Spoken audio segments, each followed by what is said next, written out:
O general Cândido Mariano da Silva Rondon esteve aqui em Mimoso, sua terra natal. Ele nasceu exatamente aqui, em 1948, para a inauguração da escola que leva o nome da sua mãe e cuja construção ele tinha financiado. Uma viagem às origens e cheia de lembranças.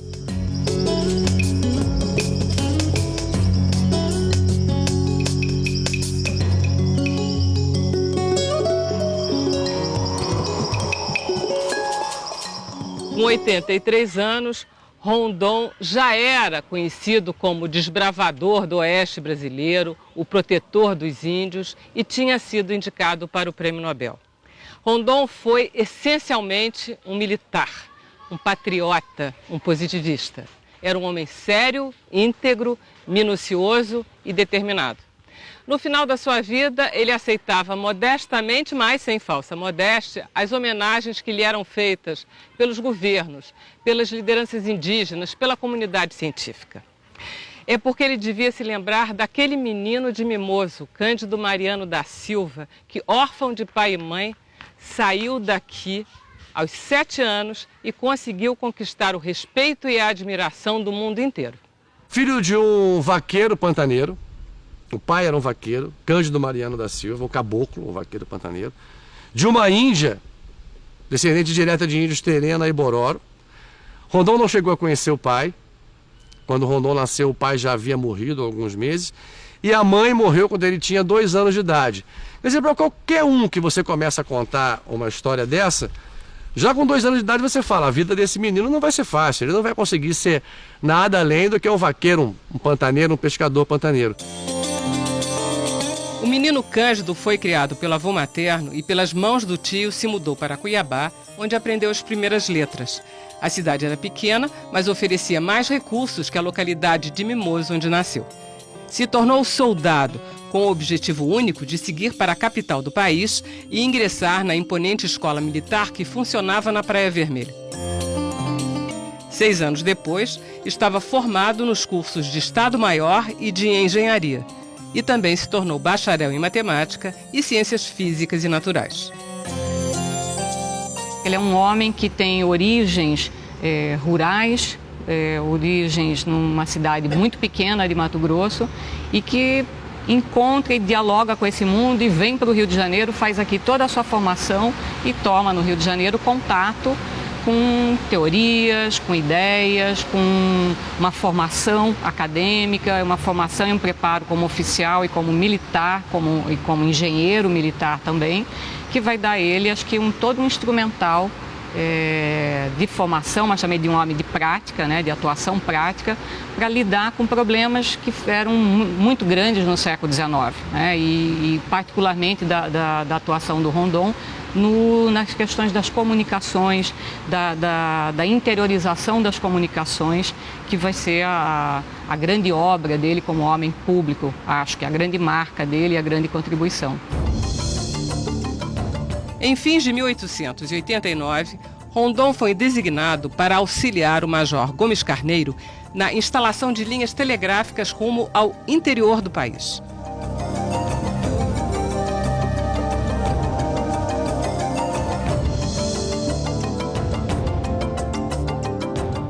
A ligação do Rondon com o telégrafo nasce de um aprendizado prático dele como auxiliar de uma comissão construtora de linhas telegráficas que pretendia unir o Rio de Janeiro a Mato Grosso, passando pela capital Cuiabá, e de lá até a fronteira com o que hoje é Goiás, né, com a margem do Rio Araguaia, ou seja, fazer essa ligação para chegar até Cuiabá. Tá? Esse foi o percurso da primeira expedição, ainda sob Império, né, da qual o Rondon participou. O que marca a vida do Rondon e o que faz com que o Rondon tenha um comportamento totalmente diferenciado com relação aos índios, não só aos índios, mas as populações caboclas que também viviam aqui, que eram populações tão desprotegidas quanto as indígenas também, foi um episódio que aconteceu na primeira inserção do Rondon na mata junto ao general Gomes Carneiro, ainda em 1892. E durante a madrugada, o Gomes Carneiro acorda o Rondon, chamando Cândido, Cândido, acorde, acorde. O Rondon acorda e fala, pois não, general. E o general fala, escute, E o Rondon fala: estou ouvindo, os pássaros estão cantando. E Gomes Carneiro diz: mas os pássaros não cantam à noite. Nosso acampamento está cercado pelos índios bororos. Levanta, desmonta o acampamento e vamos embora. E o Rondon não consegue entender como é que uma tropa do exército praticamente bate em retirada, foge dos índios. E pergunta para o Gomes Carneiro: mas nós somos vários homens, todos armados, né? Vamos bater em retirada, vamos fugir? Gomes Carneiro: sim, o território aqui é a terra dos índios. Nós somos os invasores. E seria uma covardia nós, armados, atacarmos eles apenas com flechas e tacapes. O primeiro-tenente Cândido Mariano da Silva Rondon, então jovem e ardoroso republicano, com 25 anos, engenheiro, participou do projeto desde seu início.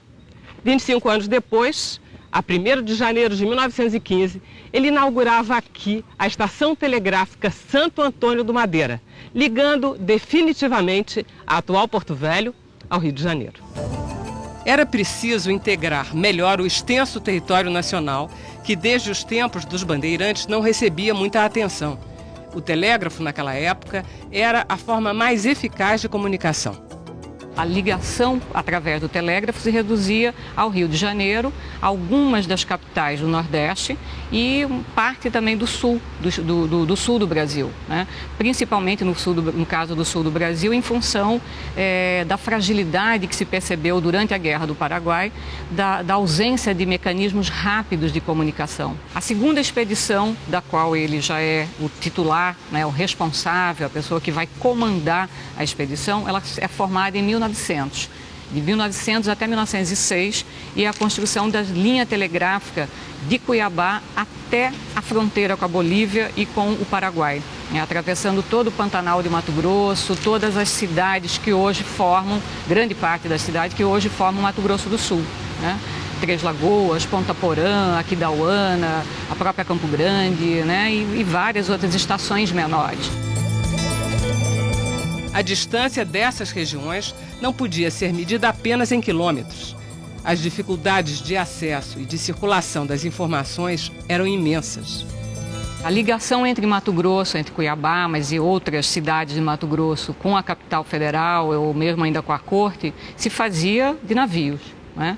E uma comunicação por navios que fazia uma volta não só por dentro de todo o estado, por dentro do Brasil, mas também indo até a Argentina para depois poder chegar ao Rio de Janeiro. Havia, no final do século, já com a República, um sentimento de que o Brasil era um país imenso e não sabia-se de nada. Levava 30 dias para você chegar em Porto Velho via o Rio Amazonas e o Rio Madeira.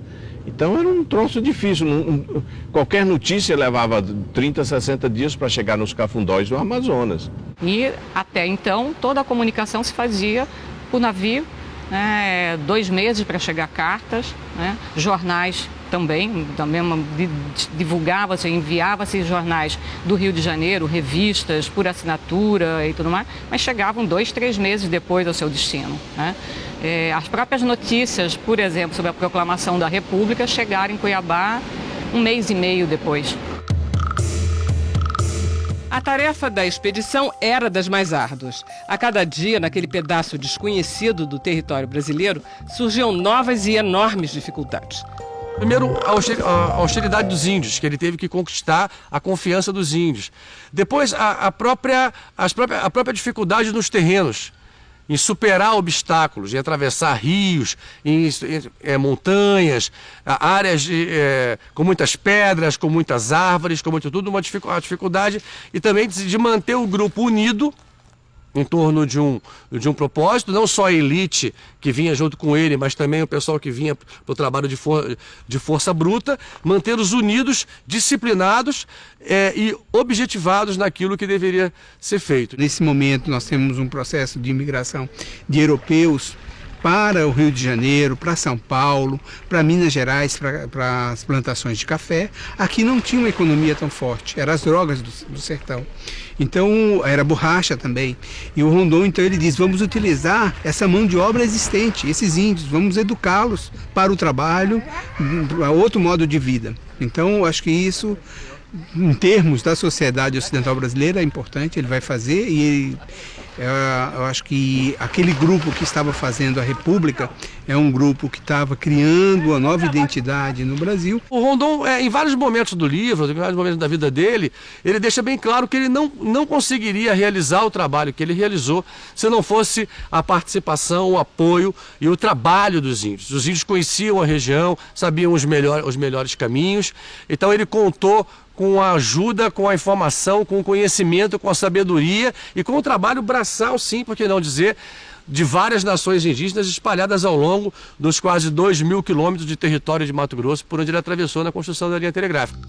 Mas nem só de indígenas ou de militares era formada a mão de obra das comissões comandadas por Cândido Rondon. Não há estatísticas sobre o número de trabalhadores civis que foram incorporados contra a própria vontade, de forma compulsória, à construção dessas linhas. Não há estatísticas, não se sabe também sobre o número de indígenas que foram voluntariamente ou não incorporados à construção da linha telegráfica.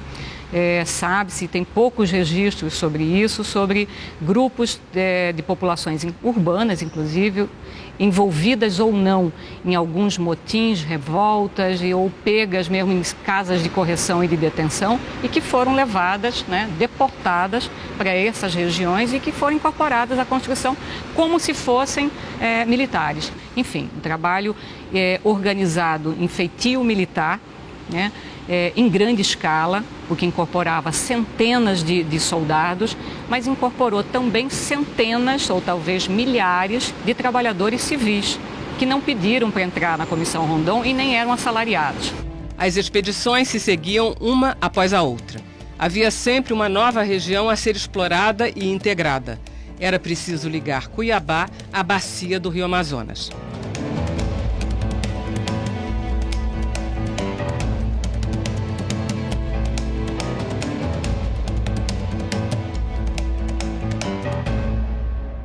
Começando de novo em Cuiabá, mas aí subindo em direção à região que hoje é o Acre, e que fazia parte naquele momento de uma região recém-anexada ao Brasil, através de um movimento de guerra, de um conflito armado.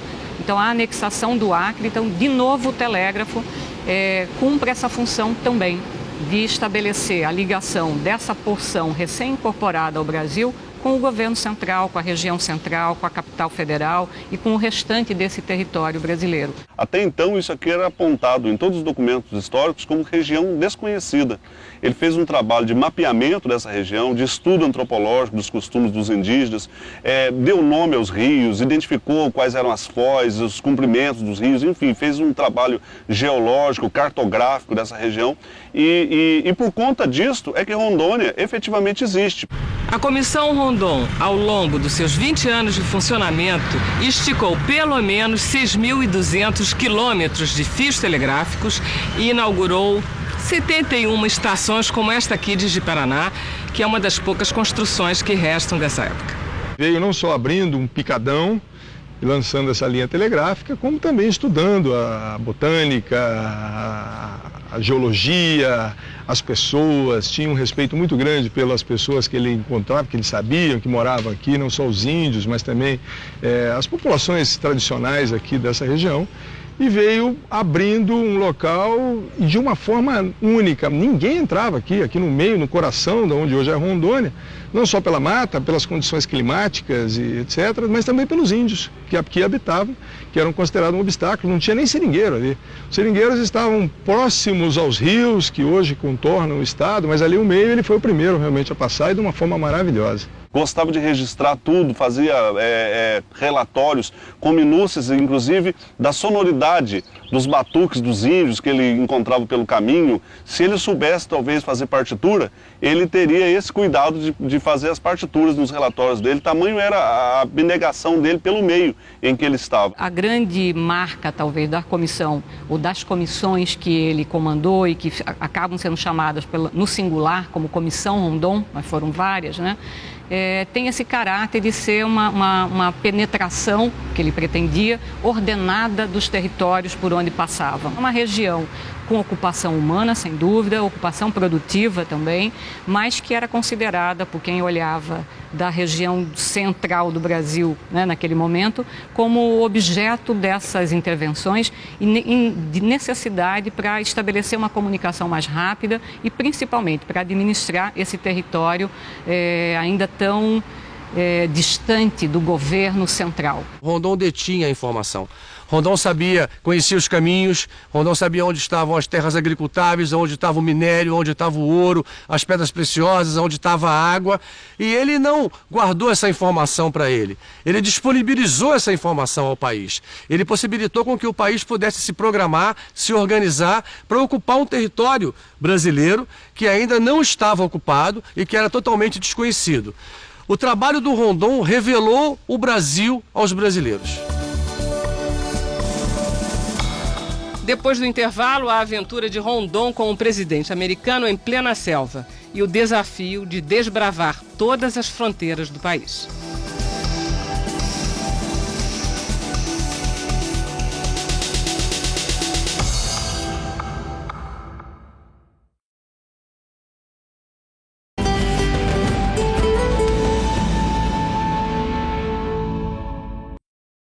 A população indígena atualmente no Brasil é estimada em 500 mil pessoas. São 220 povos, são 180 línguas. O Rondon achava que os índios poderiam evoluir até uma civilização ocidental, mas ele aprendeu com os índios a sabedoria e o respeito à natureza. E foram os índios também que o ensinaram a conhecer uma enorme região do Brasil que era tida como zona desconhecida, como Rondônia e o Rio da Dúvida, que é onde nós estamos. A expedição de reconhecimento do Rio da Dúvida é mais um capítulo épico na história de Cândido Mariano Rondon. O destino do rio, que tem sua nascente no Mato Grosso, era um mistério. Havia quem dissesse que seguia em direção ao sul, rumo à Bacia do Prata. Mas não estava descartada a possibilidade de que pudesse desaguar na Bacia Amazônica. Para tal expedição, Rondon teve a companhia do ex-presidente dos Estados Unidos, Theodore Roosevelt. Quando Roosevelt perdeu uma eleição de 1910 ou algo assim e ficou meio entediado, já tinha ido para a África matar leão e elefante, sei lá, ele era meio metidão a um machismo especial americano da época, ele resolveu fazer uma outra viagem para ver se o nome dele reaparecia na mídia. E aí, por várias sortes, ele terminou descobrindo que queria fazer uma viagem na América do Sul. Primeiro era a Argentina, aí depois teve um negócio do Brasil. Alguém falou, olha, tem o Brasil e tem o Rondon. O objetivo do Roosevelt era recolher material para o Museu Americano de História Natural. Eles realmente fazem isso, o material está lá, está bem guardado, tem uma parte do material exposto. E o Rondon fala, não, eu vou ter o maior prazer em levar o ex-presidente americano, mas eu quero incluir na expedição a cartografia do Rio da Dúvida, para que parte da produção do conhecimento científico feito durante essa expedição fique aqui no Brasil. Ele é indicado pelo presidente da República para acompanhar o Roosevelt nessa expedição.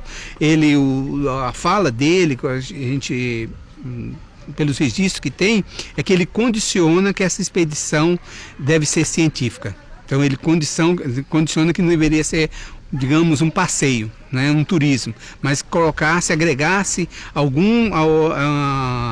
um trabalho como ele fazia.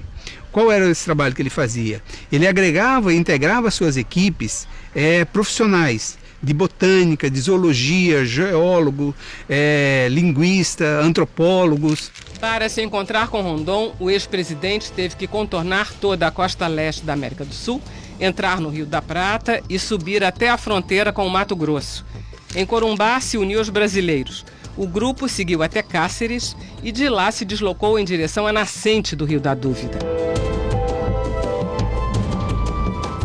Com fama de aventureiro, Roosevelt já tinha explorado a África, mas foi aqui, na selva brasileira, que ele descobriu como pode ser hostil o mundo selvagem. O rio, que em seu começo se mostrava tranquilo, foi ficando cada vez mais caudaloso e acidentado. Quando uma queda d'água surgia, a equipe era obrigada a abrir picadas na mata e arrastar as canoas até um ponto em que o curso voltasse a ser navegável. Se uma canoa afundava, O jeito era derrubar uma árvore e construir outra. Acampavam nas margens em busca de exemplares da flora e da fauna da região. Os registros fotográficos são de deixar qualquer ecologista de hoje em dia com os cabelos em pé. Mas a natureza deu troco através dos insetos da região, mais especificamente falando, com os mosquitos que atacavam os viajantes sem dó. Rondon, que já estava habituado a aventuras como aquela, não sofreu tanto. Mas o mesmo não se pode dizer de Theodore Roosevelt. Teve malária e ficou à beira da morte. Chegou a pedir que o grupo o abandonasse, mas Rondon nem cogitou a ideia. Chegaram ao Rio Madeira, afluente do Amazonas, 59 dias e quase 700 quilômetros depois. A dura jornada fez com que Rondon rebatizasse o Rio da Dúvida. Daquele dia em diante, passaria a se chamar Rio Roosevelt. E ao final o Roosevelt chegou em Manaus muito cansado e etc., mas com a glória de ter feito essa viagem, que é uma viagem para a época muito extraordinária. Foi feito em 1914, né? Retiraram eles de maca, no final ele não conseguia andar mais. E ele, inclusive, consta da autobiografia que ele escreveu, quando ele se retirou dessa região, ele disse que tinha certeza que a vida dele seria encurtada. Ele foi o mais jovem presidente dos Estados Unidos e morreu com 40 e poucos anos em função dessa viagem, dessa loucura. Roosevelt, então, dedica os últimos 4 anos da vida dele, os últimos 5 anos, Roosevelt veio morrer em 1918, a divulgar a vida e a obra do Marechal Rondon. É Roosevelt que apresenta para o mundo o trabalho que o Rondon estava desenvolvendo aqui. Tanto que em 1919, Rondon ganha o prêmio Livingston. A medalha tem 104, 105 anos, apenas 32 pessoas receberam essa medalha, e até o momento Rondon é o único brasileiro que recebeu essa comenda dada pela Sociedade Geográfica Americana. So it's a pretty stiff bar of achievement to have to rise to for someone to receive it. And so the fact that Cândido Rondon, is that close, was given it is quite an extraordinary thing. And it was that combination of being a humanist as well as a scholar that made him be qualified for this. Se Roosevelt não tivesse vindo aqui, o mundo não tomaria conhecimento do que estava acontecendo na Amazônia, que estava acontecendo no trabalho de um grande homem. No ano passado, para celebrar os 100 anos dessa expedição, o engenheiro Marc-André Meyer, os coronéis do Exército Irã Reis e Ivan Carlos Gingri Angonese e o professor americano Jeffrey Lehman resolveram refazer parte do trajeto utilizando caiaques. Eu sempre tive uma fixação muito grande, para mim é o meu norte, como explorador, é o Rondon. E eu já tinha homenageado o Rondon na descida do Rio Negro, fazendo a biografia dele. Na descida do Amazonas, a primeira parte, fazendo Manaus-Santarém, eu tinha chegado até o rio Cuminá. Ele, como general de divisão, na época de demarcações de fronteiras, ele tinha subido o rio, que na época era o mais difícil de subir, e ele assumiu essa responsabilidade. Então, tinha homenageado nesse trecho. E surgiu nessa mais uma oportunidade de homenageá-lo. Então, imediatamente eu disse, tamo junto. Nós levamos nessa expedição 21 dias. Foram do dia 21 de outubro a dia 13 de novembro, com um intervalo de 2 dias com um empecilho que houve no caminho, que nós encontramos os índios Cinta Larga. Nós fomos a expedição, em homenagem à original, que maior percurso realizou. Nós descemos no quilômetro 256 em diante, e as outras começaram do 420 até a Foz. Finalizando essa epopeia, foi uma vitória, foi uma vitória de missão cumprida, atingimos o objetivo de rememorar esse passado. As missões telegráficas haviam chegado ao fim, mas logo outra se apresentou. No final da década de 1920, Rondon foi designado como inspetor de fronteiras. Uma nova saga o esperava. O que acontece no final do século XIX e começo do século XX? Grandes acordos internacionais que foram comandados, esse trabalho das relações internacionais foram comandados pelo Barão do Rio Branco. Que bom que o país teve uma pessoa como o Barão do Rio Branco, que fez um trabalho diplomático, político, que culminou com os acordos internacionais que delimitaram os limites entre o Brasil e quase todos os outros países da América do Sul. E o Barão do Rio Branco fez um trabalho diplomático político, mas o ato de demarcar as fronteiras, de colocar marcos nas fronteiras, isso foi feito pelo Marechal Rondon, em mais de 17 mil quilômetros, desde o Rio Grande do Sul até Roraima, com uma quantidade absurda de marcos. Eu não sei precisar para você nesse momento quantos marcos foram colocados. O importante é que nenhum marco foi questionado por nenhum país. Os militares têm que colocar uma pessoa da sua confiança. Então, o Rondon é um quadro, eu acho, bastante interessante para o Exército, importante para o Exército, conhecedor. Ele tinha trilhado, né? Ele não fica... Mato Grosso já era uma extensão, que é Mato Grosso do Sul, Mato Grosso, que é hoje, e Rondônia. Ele conhecia tudo isso aqui. Eu costumo definir que as fronteiras brasileiras elas se consolidaram na pena de Rio Branco e nas botas do Marechal Rondon. O trabalho começou no rio Oiapoque, que faz divisa com as Guianas. No caminho, comunidades ribeirinhas e tribos como a dos Benarés. A aproximação com as mais diversas etnias das regiões de fronteira tinham um objetivo claro. O Estado brasileiro se colocando ali na fronteira. Além do mais, ele nacionaliza aqueles índios. Aqueles índios são brasileiros. De barco, subiram o rio Amazonas. O destino era o Monte Roraima e a tríplice fronteira entre Brasil, Venezuela e Guiana Inglesa. A empreitada exigiu esforço. Os índios macuxis foram recrutados para auxiliar a expedição. Do acampamento à beira da montanha, dava para ver o tamanho do desafio. A altitude beira os 3.000 metros. Após uma caminhada longa e exaustiva, lá estava Rondon em um dos pontos mais altos e mais remotos do país. A vista deslumbrante, como é até hoje.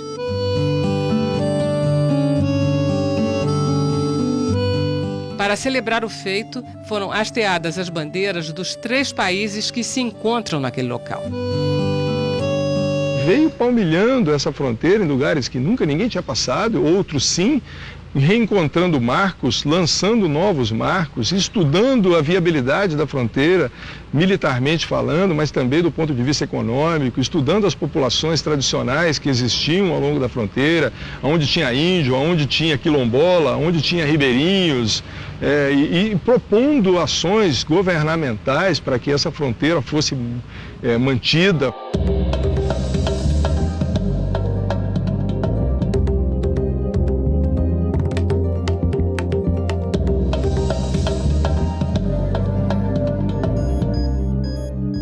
Aqui é o Forte Príncipe da Beira, fronteira com a Bolívia. Ele foi construído em 1776 pelos portugueses para defender a sua colônia, o Brasil, do ataque dos inimigos, os espanhóis, que ficavam do lado de lá do rio Guaporé. Rondon esteve aqui em 1919, quando ele estava levantando dados cartográficos para a elaboração do mapa dessa região, e uma última vez, em 1930, quando ele foi encarregado pelo presidente Washington Luiz de proceder a uma minuciosa inspeção das fronteiras em vista de sua segurança e de seu povoamento. O Forte Príncipe da Beira e o forte que o antecedeu, o Forte Nossa Senhora da Conceição, eles têm um papel fantástico na definição da fronteira ali. Nós poderíamos falar espanhol aqui, onde hoje nós falamos português, porque isso aqui era Espanha, quando os portugueses chegaram ali em 1750, mais ou menos. Em 1753, o primeiro governador-geral da capitania de Mato Grosso, ele expulsou os espanhóis que estavam na margem de cá do rio Guaporé e colocou ali uma guarda que no futuro virou um forte, foi destruído por uma enchente e hoje é o Forte Príncipe da Beira. Com a proclamação da República, ele foi lacrado, fechado, abandonado, e foi reencontrado por Rondon uns 20 anos depois, e ele de fato não só encontrou, como ele estudou aquela região, limpou o entorno do forte e já preparou o forte para a sua ocupação permanente nesta segunda fase, que foi feita logo em seguida, em 1932, com o primeiro contingente do Exército. É o maior forte português construído fora de Portugal. Ele é bem maior que os demais fortes aqui brasileiros, ele é fantástico. Ele tem 970 metros de perímetro. Quando o Rondon encontrou, a parte interna dele estava bem deteriorada, e hoje nós estamos em conversas bem avançadas para começar um trabalho grande ali de restauração, que a gente espera ver acontecer nas próximas décadas. E é uma pena que esse forte ainda não seja um patrimônio da humanidade.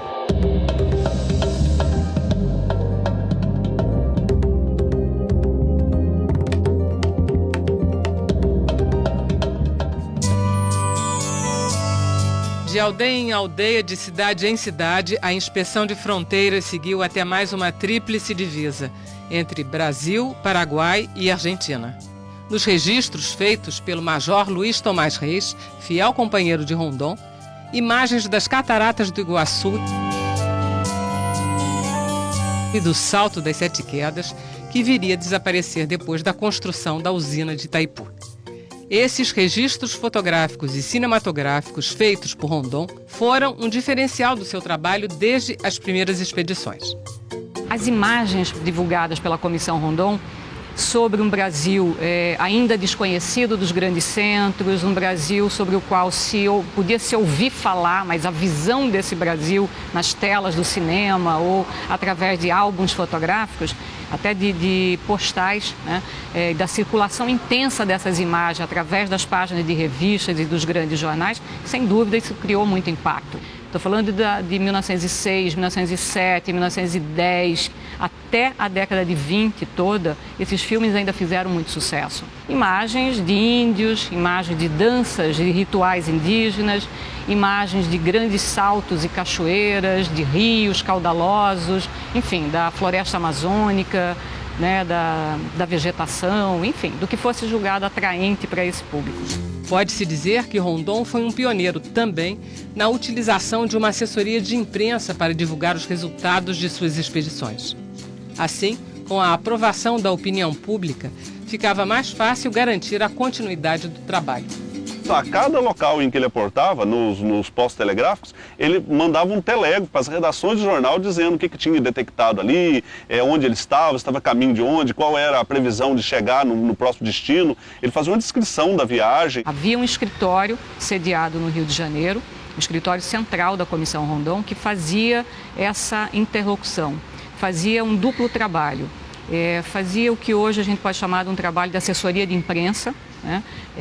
Postando pequenas notas, fazendo chegar à redação dos jornais informações sobre o avanço da linha, uma novidade descoberta, um novo rio identificado, notícias que saíam sobre o trabalho da Comissão Rondon na imprensa local, na imprensa do Rio de Janeiro, na imprensa dos vários estados. A seguir, morrer se for preciso, matar nunca. O lema de Rondon transforma a política de proteção aos índios do Brasil.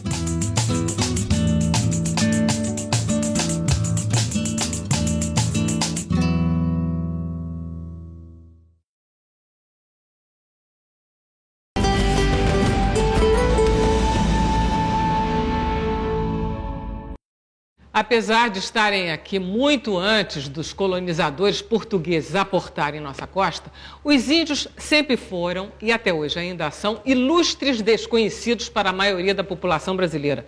E o que é pior, frequentemente foram vistos como ameaça ao homem branco que queria ocupar as suas terras.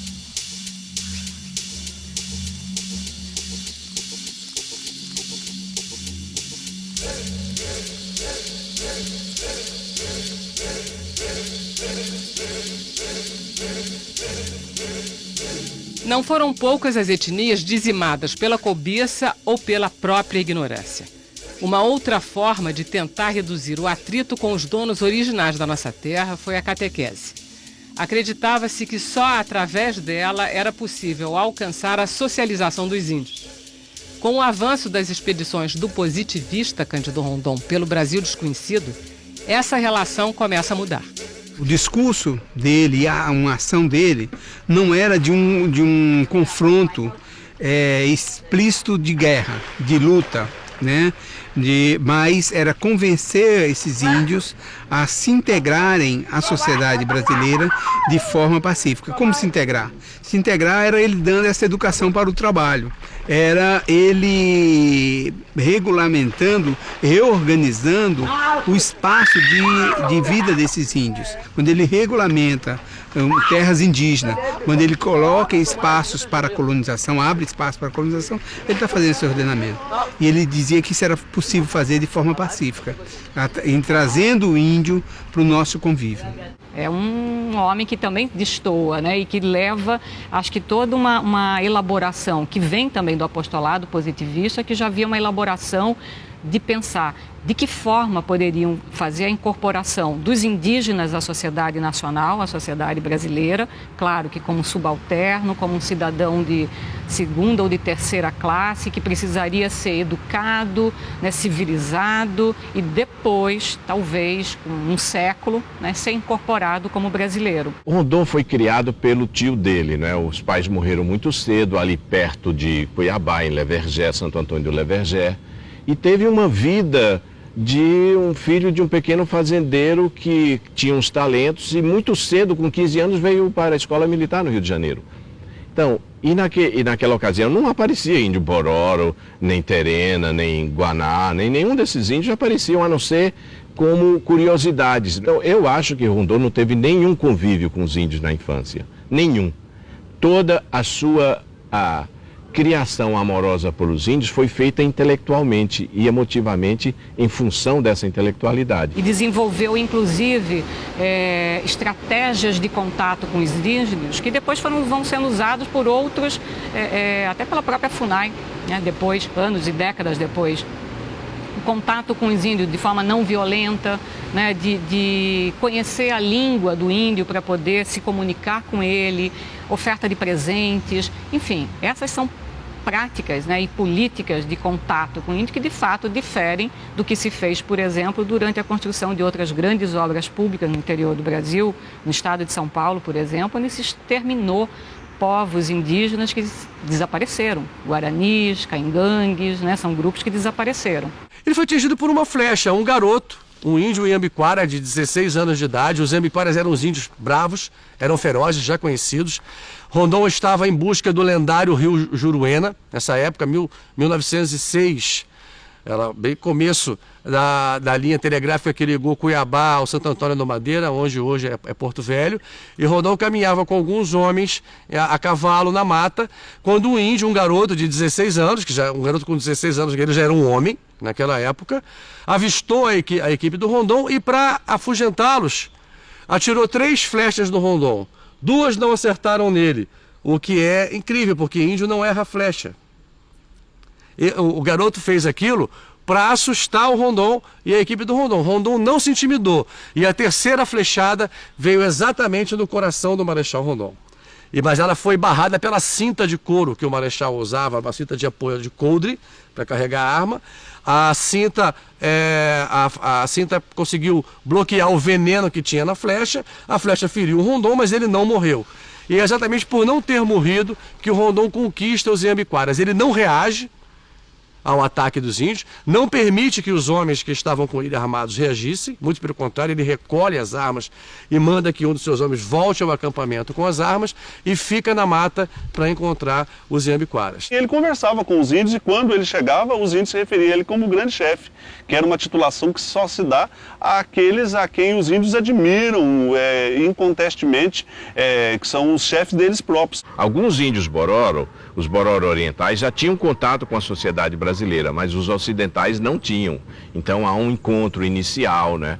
Um encontro fortuito em que, naturalmente, o Rondon se encanta, porque a cultura Bororo é uma cultura encantadora, é uma cultura organizada, cheia de rituais, em que tem o chefe da aldeia, o chefe guerreiro, o chefe cerimonial, em que tem uma força telúrica muito grande. As aldeias são organizadas num círculo com divisões por metades, tem um círculo, tem uma casa central.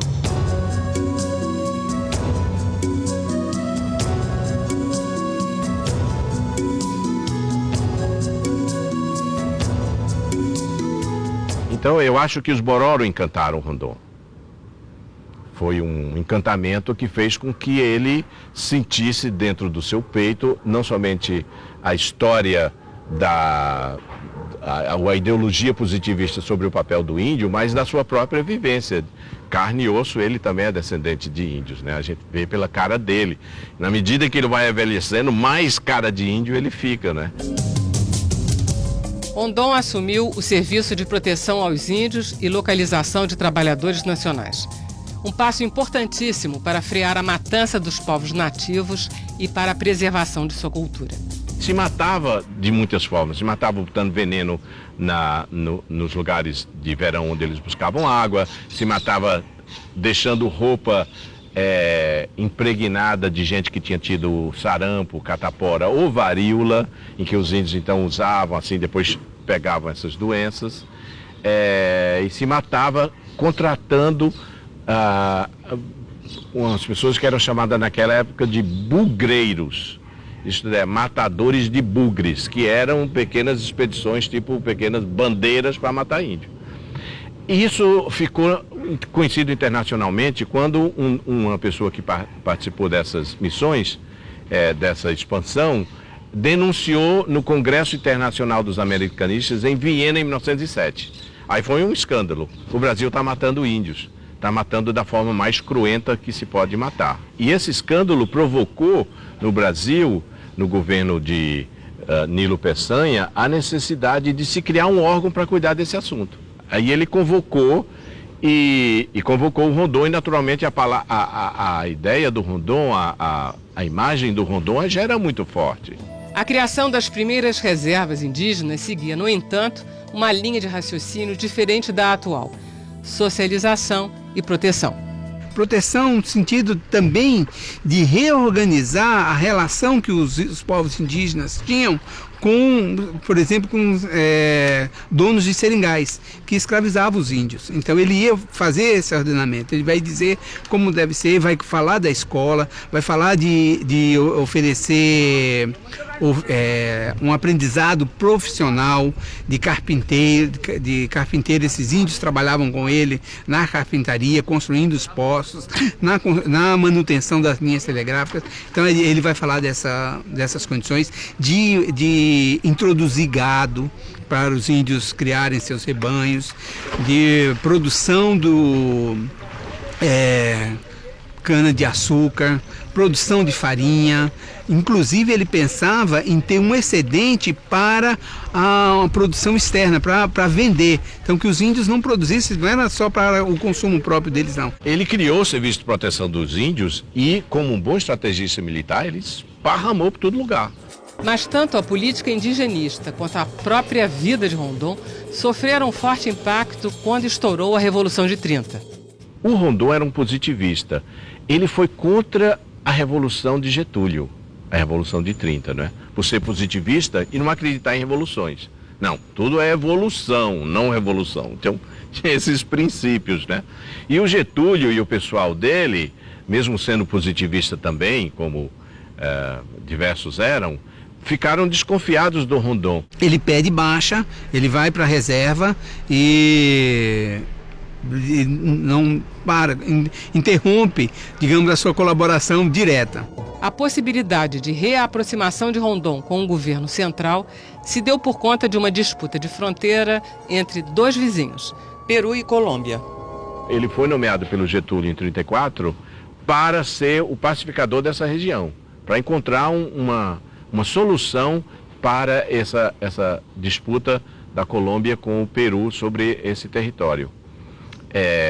E ele ficou 4 anos morando entre a cidade de Letícia e a cidade brasileira fronteiriça. E o Getúlio meio que testou o Rondon nessa história, né? Testou o patriotismo dele. Vai lá e resolve essa parada. E ele resolveu a situação, a disputa sobre terra, e saiu com um tratado. Com a confiança restabelecida, quando o governo Vargas decidiu avançar na questão da demarcação das terras indígenas, foi Rondon o primeiro nome a ser lembrado.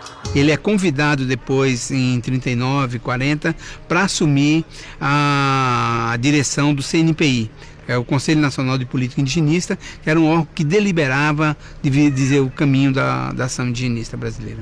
Rondon estabelece que terra indígena não é lote, não é gleba. Terra indígena é aquilo que é culturalizado, é aquilo que é reconhecido pelos índios. Não é só aquilo onde ele planta, não é só aquilo onde ele caça, aquele território onde ele caça. É aquele território que ele reconhece, que sabe que aqui tem isso, que aqui tem aquilo, que algum dia eu posso ir para coletar alguma coisa, eu posso ir para pescar, eu posso ir para fazer alguma coisa assim. Esse conceito vai aos poucos crescendo e surge o máximo disso, e o máximo que é a grande legado do SPI é na criação do Parque Nacional do Xingu. Rondon também foi um dos fundadores do Museu do Índio no Rio de Janeiro, em 1953.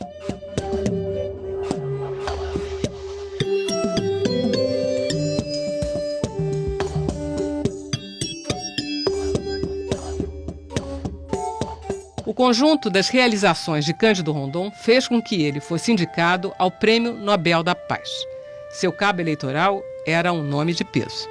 Quando Einstein esteve aqui em 1921, ele soube do Rondon e escreveu uma carta. Ele já tinha o seu prêmio Nobel pela teoria de 1905, da relatividade simples, e escreveu uma carta para o comitê do Prêmio Nobel da Paz da Suécia, sugerindo, olha, tem essa pessoa aqui, bababá, eu recomendo que ele seja agraciado com um prêmio pelo que ele está fazendo pelos índios brasileiros. Depois o Rondon foi também indicado em outros momentos, na década de 50 também foi indicado ao Prêmio Nobel da Paz, porque era um exemplo, era uma água fresca que surgia diante dos conflitos internacionais, dos preconceitos contra outros povos e, sobretudo, contra os povos chamados primitivos, quer dizer, aqueles que nem Estado tinham, que era visto como alguma coisa extraordinária.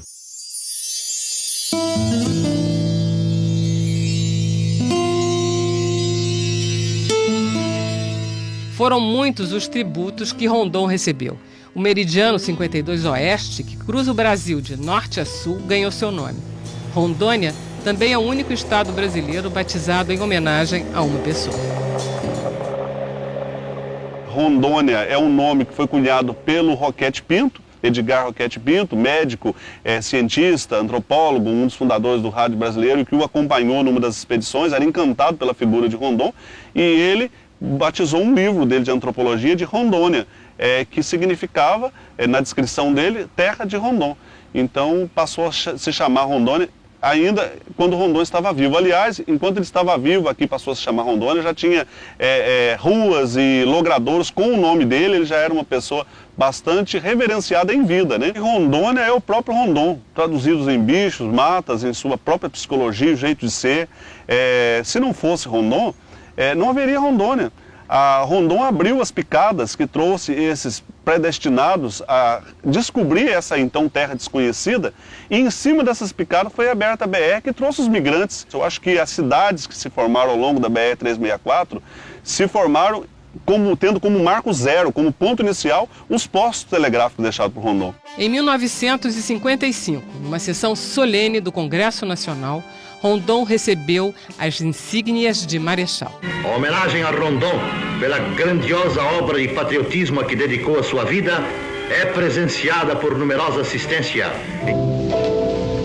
Durante a ditadura militar, seu nome foi utilizado para batizar um projeto de integração nacional com o envio de estudantes universitários para o auxílio de comunidades rurais.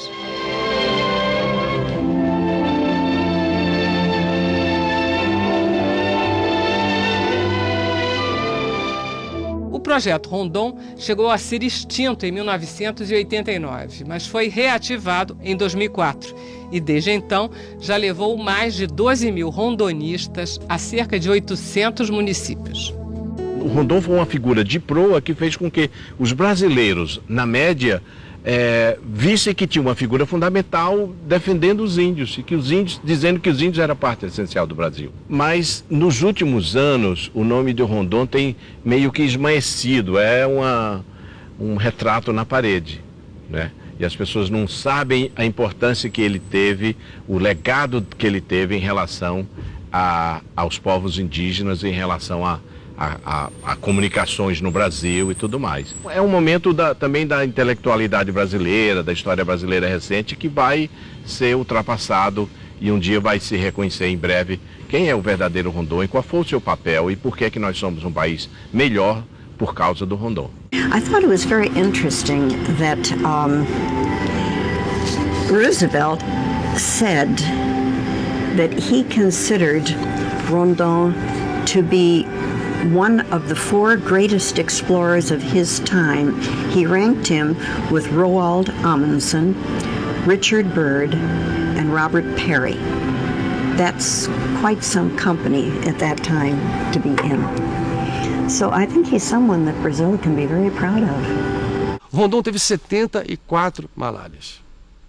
Ele morreu cego por causa das malárias que ele teve. Rondon teve uma vida fantástica, viveu fazendo aquilo que gostava e o que queria. Então, com certeza, ele foi um homem muito feliz, realizado realmente, devia estar muito satisfeito com a vida, enquanto realizava o trabalho que ele fazia. Tinha um amor tão exacerbado pelo Brasil que ele falava viva a pátria a cada descoberta. Aliás, foram as últimas palavras dele quando ele estava no berço de morte, morrendo, cego, com 92 anos, ele falou viva a pátria.